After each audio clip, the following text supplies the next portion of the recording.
दो अहम डेवलपमेंट्स हुई हैं। एक तो नेतन्याहू मंजर आम पे आ गया काफ़ी दिन के बाद, 5 दिन हो गए थे नेतन्याहू मंजर से गायब था।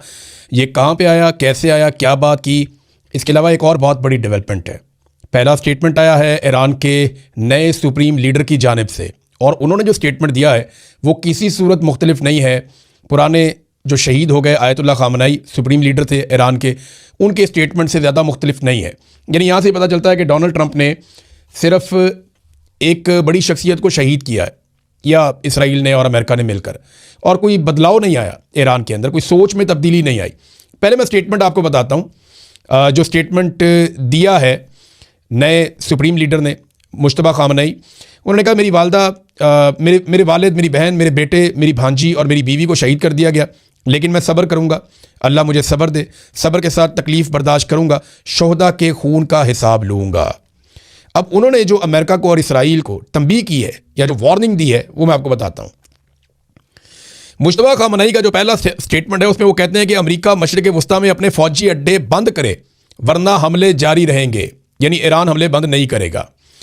फिर उन्होंने कहा कि एक एक शहीद के खून का हम बदला लेंगे, हर उस शख्स के खून का हिसाब लेंगे जो हालिया जंग और हमलों में शहीद हुआ, अपने शोहदा के खून के बदले के हक़ से हरगिज़ दस्तबरदार नहीं होंगे।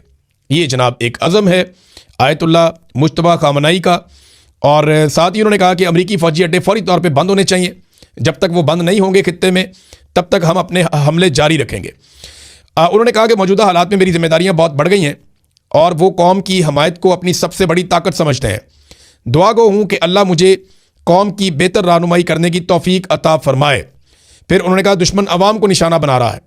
ये उन्होंने कहा कि पूरी दुनिया देख ले, और दुनिया ने देख लिया है कि ईरानी अवाम एक अजीम और मुत्तहिद कौम है। अगर अवाम की हमायत ना हो तो किसी भी रहनुमा की कोई हैसियत नहीं होती। दुश्मन ईरान और उसके अवाम को निशाना बना रहा है, लेकिन ईरानी कौम इत्तेहाद के साथ इन साजिशों का मुकाबला करेगी। फिर उन्होंने कहा कि ईरान का जो निशाना है वो अवाम नहीं है, वो अमरीकी फ़ौजी अड्डे हैं। अपने पैगाम में उन्होंने मज़ीद कहा कि ईरान किसी आम शहरी या मुल्क को निशाना नहीं बना रहा, बल्कि सिर्फ फ़ौजी अड्डों को हदफ बना रहा है, और ये कार्रवाइयाँ जारी रहेंगी। फिर उन्होंने कहा कि जितने पड़ोसी ममालिक हैं उनके साथ हम दोस्ताना ताल्लुकात रखना चाहते हैं, और हमारी ये ख्वाहिश है कि उनके साथ अच्छे ताल्लुकात हों। ईरान खित्ते में अमन चाहता है, लेकिन अपने दिफा और शोहदा के खून का बदला लेने से हम पीछे नहीं हटेंगे। ये जनाब स्टेटमेंट है। पहला ही स्टेटमेंट बहुत सख्त है उनका, उन्होंने साफ कह दिया जनाब यहाँ से अड्डे लेकर जाओ। दूसरा उन्होंने कहा हमले हम बंद नहीं करेंगे। तीसरा उन्होंने कहा कि हम तो बदला लेंगे जो हमारे साथ किया गया। चौथा उन्होंने कहा कि दुनिया देख ले कि ज़्यादती हमारे साथ हुई है, हमने नहीं की। अब जो नेतन्याहू आया मंजर आम पे, ये 5 दिन के बाद आया, और नेतन्याहू के बारे में कुछ आइडिया नहीं था कि ये किधर चले गए हैं, लेकिन अब पता चला कि नेतन्याहू ने किसी नामालूम मकाम से एक प्रेस कॉन्फ्रेंस की है। ये जो प्रेस कॉन्फ्रेंस कल की नेतन्याहू ने, इसमें मीडिया उनके सामने मौजूद नहीं था, यानी नेतन्याहू कैमरा पे था, लेकिन मीडिया के जो क्वेश्चंस हैं वो ऑनलाइन आ रहे थे, सामने मौजूद नहीं था। वो उस तरीके से नहीं थी प्रेस कॉन्फ्रेंस कि आप बैठ जाएं मीडिया में और सामने आ जाएं। नेतन्याहू की जान को खतरा है, और बहुत सारे लोग ये दावा करते हैं कि नेतन्याहू शायद मौजूद ही नहीं है यरूशलेम में या इजराइल में, ये कहीं बाहर निकल गया। कुछ लोग ये दावा कर रहे हैं, कुछ लोग कहते हैं कि ज़्यादा टाइम जो है वो अपने जहाज़ में गुजारता है, कुछ लोग कुछ कह रहे हैं। अलग अलग किस्म की बातें नेतन्याहू के बारे में की जा रही हैं, लेकिन एग्जैक्टली कोई नहीं जानता। हाँ, ये सबको पता है कि नेतन्याहू ईरान का सबसे बड़ा टारगेट हो सकता है, क्योंकि आयतुल्लाह खामनेई की शहादत के बाद ईरानियों के अंदर ये गम गुस्सा है, और वो ये चाहते हैं कि वो भी टारगेट को हिट करें। नेतन्याहू ने जो बातें की हैं उनमें चंद बातें अहम हैं। एक तो नेतन्याहू ने कहा कि इस्लाम चाहे सुन्नी हो या शिया हो, ख़ासतौर पे नेतन्याहू ने बात की इंतहा पसंद इस्लाम की, चाहे वो शिया हो चाहे वो सुन्नी हो, और ये पूरी दुनिया के लिए ख़तरा है। अब ये जो है ना, ये डेफिनेशन कैसे कर सकता है? यानी जितना इसराइल ने मारा मासूम बच्चों को और ख़वातीन को, उतना तो किसी ने नहीं मारा, और नेतन्याहू को एक रजिस्टर्ड वॉर क्रिमिनल के तौर पर दुनिया में देखा जाता है। बाकायदा नेतन्याहू के खिलाफ केसेस चल रहे हैं। अब वही नेतन्याहू जो है वो पूरी एक उम्मत को या पूरे एक मज़हब के मानने वालों को वो टारगेट कर रहा है। तो ये तय कौन करेगा कि कौन दहशतगर्द है कौन नहीं है? लेकिन ना, ये तो कोई तरीकाकार नहीं है कि आप किसी भी मुल्क के ऊपर चढ़ जाएं और उसके ऊपर आप अटैक कर दें और आप कहें ये दहशतगर्द हैं। सवाल ये है कि जितने बच्चे शहीद हो गए या जितनी ख़वातीन शहीद हो गई, अभी जो लड़ाई हुई उसमें लगभग 20,000 बच्चे और 33,000 ख़वातीन गज़ा में सिर्फ शहीद हुई हैं। ईरान के अंदर जो बच्चे ज़ख्मी और शहीद हुए हैं उनकी तादाद 1100 है। इसी तरह बैरूत के अंदर ख़वातीन और बच्चों को शहीद किया जा रहा है लबनान में। तो क्या ये सारे दहशतगर्द हैं या ये इंतहा पसंद है? ऐसा तो नहीं है। अब वो शिया और सुन्नी को एक ही नज़र से देखते हैं। मैंने एक दिन पहले भी वीलॉग में कहा था कि शिया सुन्नी डिवाइड से बाहर निकलना चाहिए और सबको इंसानियत के लिए और दुनिया में अमन लाने के लिए मिलकर किरदार अदा करना चाहिए। मुसलमान मुल्क अगर मिलकर किरदार अदा करेंगे तो शायद बेहतरी जल्दी आ जाएगी खित्ते में। जितना डिवाइड रहेंगे, आपस में लड़ेंगे तो इससे जंगें बढ़ेंगी। अगर मिलकर दबाव डालेंगे तो जंग खत्म हो जाएगी। जैसा कि अभी एक स्टेटमेंट हमने देखा कतर से आया था, जैसा एक स्टेटमेंट सऊदी अरब से माजी में आया था, जैसा स्टेटमेंट हमने अभी हाल ही में देखा कि जो ओमान से स्टेटमेंट आया, बड़ा शानदार स्टेटमेंट है। इसी तरह से अभी तुर्की ने भी एक स्टेटमेंट दिया है। उन्होंने कहा जी कि ईरान की जंग जो है वो फौरी तौर पे बंद की जाए। ईरान हुकूमत गिराकर खाना जंगी, इंतशार, फसाद या तकसीम की इजाज़त नहीं देंगे हम। ईरान की खुद मुख्तारी का एहतराम किया जाए, खित्ते के अमन को बहाल किया जाए। ये बड़ी दिलेर स्टेटमेंट है और ये स्टेटमेंट दी है तुर्की के वज़ीर ख़ारजा ने। अब नेतन्याहू ने एक तो इस्लाम चाहे सुन्नी हो या शिया हो उसको लेकर के उन्होंने तनकीद की और एक पूरी कौम को टारगेट किया जो नामुनासिब है, उसको ये करना नहीं चाहिए था, लेकिन वो बड़े लंबे अरसे से यही कर रहा है। नेतन्याहू के बहुत सारे कंट्रोवर्शियल स्टेटमेंट्स मौजूद हैं और वो ईरान के खिलाफ बड़े लंबे अरसे से ये प्लान कर रहा था कि लड़ाई हो जाए। ये अब अमेरिकन भी बता रहे हैं कि नेतन्याहू की लड़ाई है, अमेरिका की लड़ाई नहीं है। यहाँ पे एक मैक्स ब्लूमेंथल एक जर्नलिस्ट हैं, उन्होंने एक इंटरव्यू दिया और उस इंटरव्यू के अंदर कुछ हकायक सामने आए। मैरियो नोफेल को उन्होंने इंटरव्यू दिया, इनको मैंने भी एक इंटरव्यू दिया था और बड़े शानदार सहाफ़ी हैं।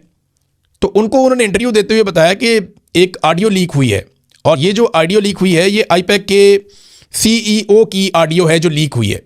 ये बहुत इंपॉर्टेंट ऑडियो है। उसमें वो बताते हैं कि ये बताया जा रहा है कि जॉन रेडक्लिफ हो, मार्को रूबियो हो या माइक वॉलेट्स हो, ये वो लोग हैं जो अमेरिकन एडमिनिस्ट्रेशन के अंदर हैं, लेकिन वो इसराइल के साथ या मुसाद के साथ बहुत अच्छी तरह जुड़े हुए हैं और वो इसराइली मफादात का तहफ़्फ़ुज़ करते हैं अमेरिकन एडमिनिस्ट्रेशन में, जो इस वक्त डोनाल्ड ट्रंप की गवर्नमेंट है। और डोनाल्ड ट्रंप जो है वो सर्व कर रहा है इसराइल को, वो अमेरिका के लिए नहीं कर रहा। वो एक्चुअली जो इसराइल चाहता है वो कर रहा है। अब इस किस्म की ऑडियो लीक होने के बाद बहुत सारी चीज़ें मज़ीद क्लियर हो गई हैं, बल्कि उसने ये भी बताया कि 40 साल से इस मनसूबे पर काम किया जा रहा है कि ईरान को ख़त्म किया जाए और 30 साल पहले ये आश्कार भी हो चुका था। इसमें बहुत सारी चीज़ें पहले भी सामने आ चुकी हैं और अब भी चीज़ें सामने आ रही हैं।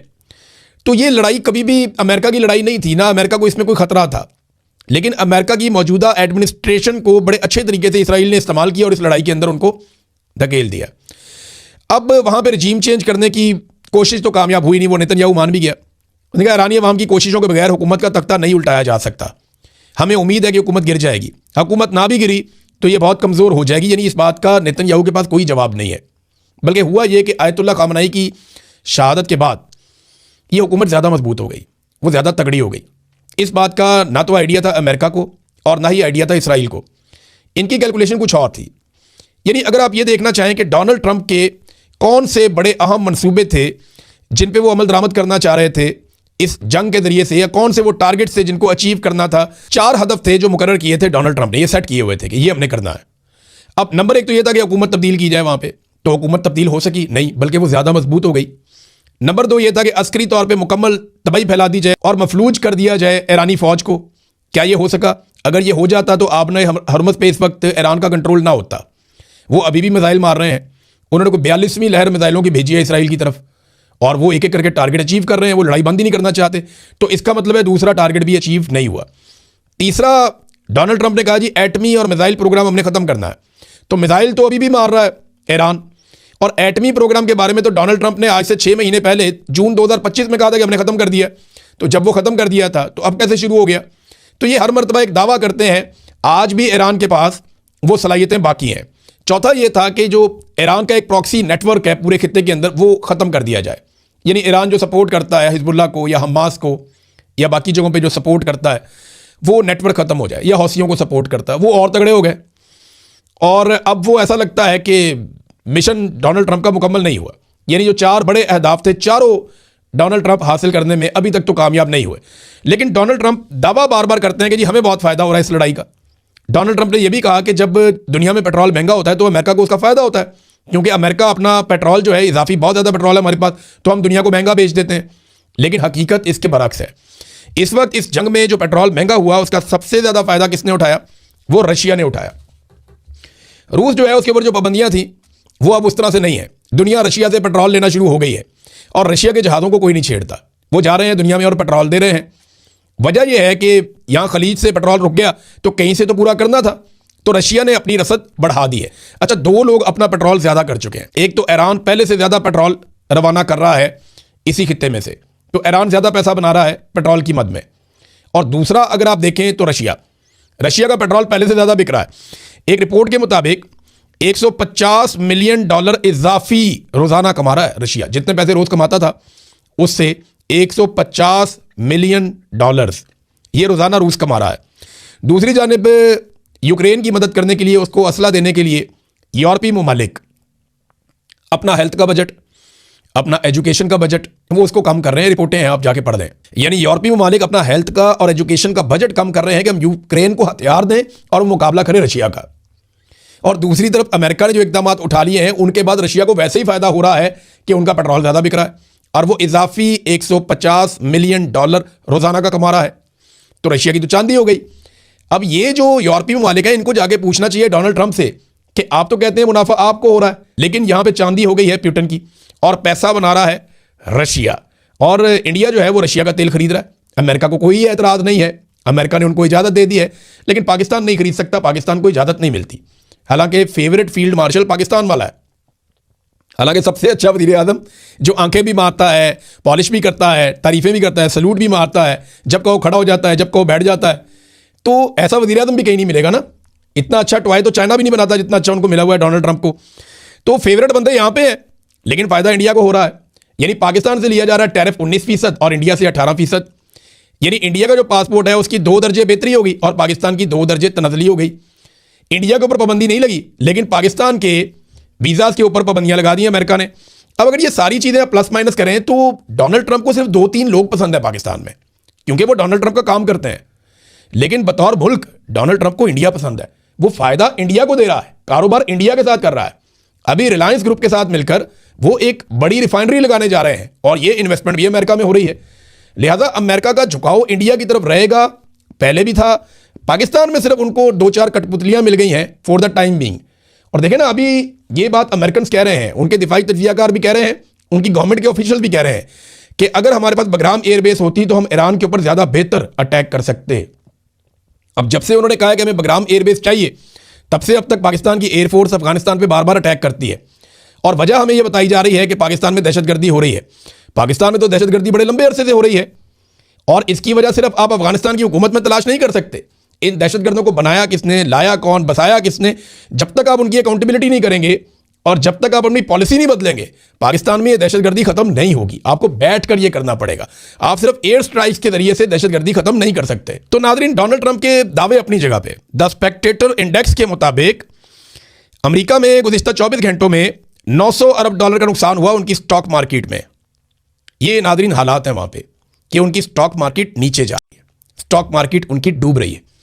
और ये नुकसान इसलिए हो रहा है कि उन्होंने एक जंग छेड़ी हुई है। अमेरिका के अंदर ज़्यादातर लोग क्या बिलीव करते हैं, ये बहुत इंपॉर्टेंट है, क्योंकि डोनाल्ड ट्रंप ने लड़ाई छेड़ी थी इसलिए कि उनकी मकबूलियत में इजाफा हो जाए। और इसका सबूत यह है कि बराक ओबामा की दौरे हुकूमत में डोनाल्ड ट्रंप ने एक स्टेटमेंट दिया था।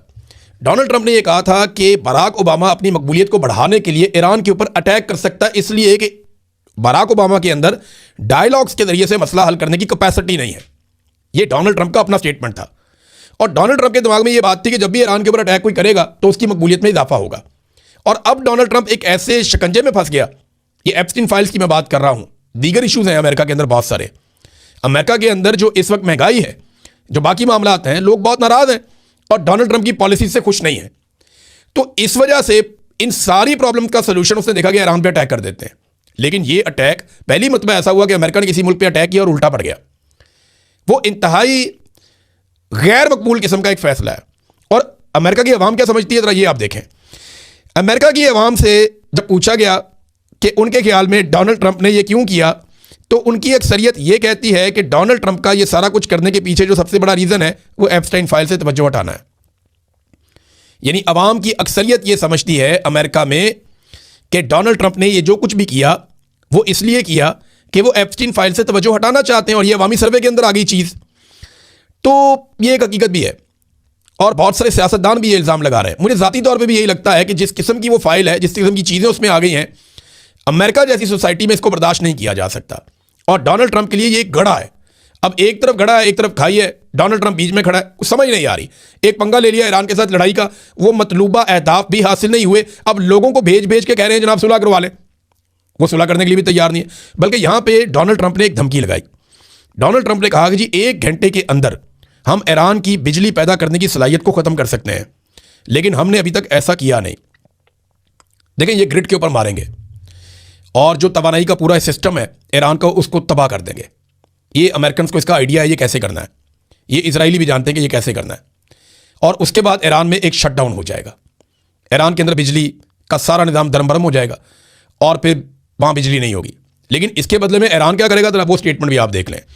जैसे ये स्टेटमेंट दिया डोनाल्ड ट्रंप ने कि हम 1 घंटे के अंदर ईरान की बिजली पैदा करने की सलाहियत को ख़त्म कर सकते हैं, लेकिन हमने अभी तक ऐसा नहीं किया। अब इसका जवाब है वो डॉक्टर अली लारंजानी, ये उन्होंने जवाब दे दिया ईरान की जानिब से, और उन्होंने कहा कि अगर ट्रंप ऐसा करता है, यानी वो हमारी बिजली बनाने की सलाहियत या तवानाई का सारा सिस्टम जो है उसको दरम बरम कर देता है, तबाह कर देता है 1 घंटे में, तो आधे घंटे से भी कम वक्त में पूरा खित्ता अंधेरे में डूब जाएगा। और ये अंधेरा अपनी जान बचाकर भागने वाले अमेरिकी फौजियों का शिकार करने के लिए भरपूर मौका फराहम करेगा। ये बात आपको समझ आ रही है? उनका मतलब यह है कि अगर हमारे आप एनर्जी का इंफ्रास्ट्रक्चर पूरा तबाह कर देंगे तो हम पूरे खित्ते का तबाह कर देंगे। यानी फिर उसके बाद किसी मुल्क के अंदर लाइटें नहीं जलेंगी, उसके बाद किसी मुल्क के अंदर जो है बिजली का पूरा इंफ्रास्ट्रक्चर काम नहीं कर रहा होगा। और अगर बिजली बंद हो गई और पावर सोर्सेज आपके ख़त्म हो गए तो उसके बाद जो आपके ऑपरेशंस हैं वो भी रुक जाएंगे, और जो लोग यहाँ से निकलना चाहते हैं, चाहे वो अमेरिकन फौजी हैं या कोई भी हैं, वो निकल नहीं पाएंगे और ज़्यादा वुल्नरेबल हो जाएंगे, उनके ऊपर ज़्यादा हमले करना आसान हो जाएगा, उनका शिकार करना आसान हो जाएगा। ये स्टेटमेंट जनाब अली लारंजानी ने दिया है डोनाल्ड ट्रंप के स्टेटमेंट के जवाब में। अच्छा, यही स्टेटमेंट जो है वो ईरान के फौजी जो तर्जुमान है उन्होंने भी, जैसे DGISPR हमारे ऐसे ही उनका भी फौजी तर्जुमान है, उन्होंने भी ऐसे एक स्टेटमेंट दिया। उन्होंने कहा जी अगर हमारी तवानाई की तनसीबात को निशाना बनाया गया तो हम पूरे मशरिक़ वस्ता की गैस और तेल की तनसीबात को तबाह कर देंगे।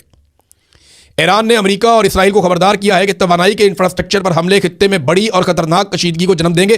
देखिए, ये बात सबको समझ जानी चाहिए कि ईरान ने अभी तक जो कहा वो उसने करके दिखाया।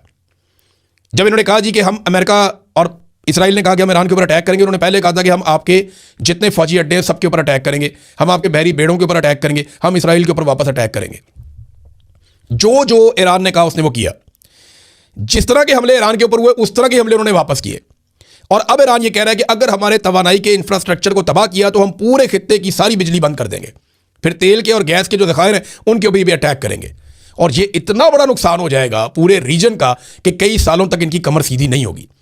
अरब ममालिक को हर हाल में ये जंग रोकनी होगी। याद रखिएगा कि अरब ममालिक डिज़ाइन ही नहीं हुए जंग के लिए। उनका जो डेवलपमेंट का मॉडल है वो किसी और तरह का है। वो शीशे के बने हुए मुल्क हैं, बहुत खूबसूरत, बड़े हसीनो जमील, वो पुरअमन रहने में उनकी बका है। लड़ाई करेंगे तो उनकी बहुत कीमती चीज़ें तबाह हो जाएंगी, बहुत बड़ी बर्बादी हो जाएगी, वहाँ पे अरबों खरबों डॉलर लगे हुए हैं। तो अरब ममालिक को जंग सूट नहीं करती, हर हाल में उन्हें जंग खत्म करनी है। नाज़रीन, आखिर में मैं आपको बताता हूँ, एक तैयारा भी तबाह हो गया। एक और तैयारा है ये अमेरिका का। हर दिन कोई ना कोई अमेरिका का बड़ा नुकसान हो जाता है और कोई ना कोई खबरें आती रहती हैं। कभी तैयारा इराक में गिर गया, कभी ईरान में गिर गया, कभी तैयारे जो हैं वो कुवैत के अंदर गिर गए, कभी कहीं और गिर गया। तो अमेरिका का नुकसान हो रहा है, उनके रडार सिस्टम तबाह हो गए। और अब जो फ़िज़ा है पूरी मशरिक़ वस्ता की, वो ईरान के लिए उस लेवल तक खुली है कि उनके मिसाइल में देख रहा था जाते हैं और जाके लगते हैं। एक वीडियो बड़ी वायरल हो रही है जहाँ पे 4 इंटरसेप्टर्स ने ईरानी मिसाइल को रोकने की कोशिश की और वो चारों को डिसीव करके जाके टकरा गया। तो अब जो मिसाइल वो इस्तेमाल कर रहे हैं उनकी रफ्तार बहुत ज़्यादा है, वो इतने आराम से कंट्रोल नहीं हो रहे। तो रीफ्यूलिंग करने वाला एक तैयारा है KC-135, ये अमरीकी फ़िज़ाइया का तैयारा इराक में गिरकर तबाह हो गया। 6 लोग इसमें भी बैठे हुए थे। तो अमेरिका का जंग में नुकसान हो रहा है, लगातार नुकसान हो रहा है, हथियारों का नुकसान हो रहा है। और सबसे बढ़ के जो अमेरिका का नुकसान हो रहा है वो उसकी क्रेडिबिलिटी जा रही है। जो चौधराहट उसके पास थी, जो क्राउन उसके सर के ऊपर था, वो उसके हाथ से निकल रहा है। अब तक के लिए इतने, अपना ख्याल रखिएगा, अपने चैनल का भी। अल्लाह हाफ़िज़।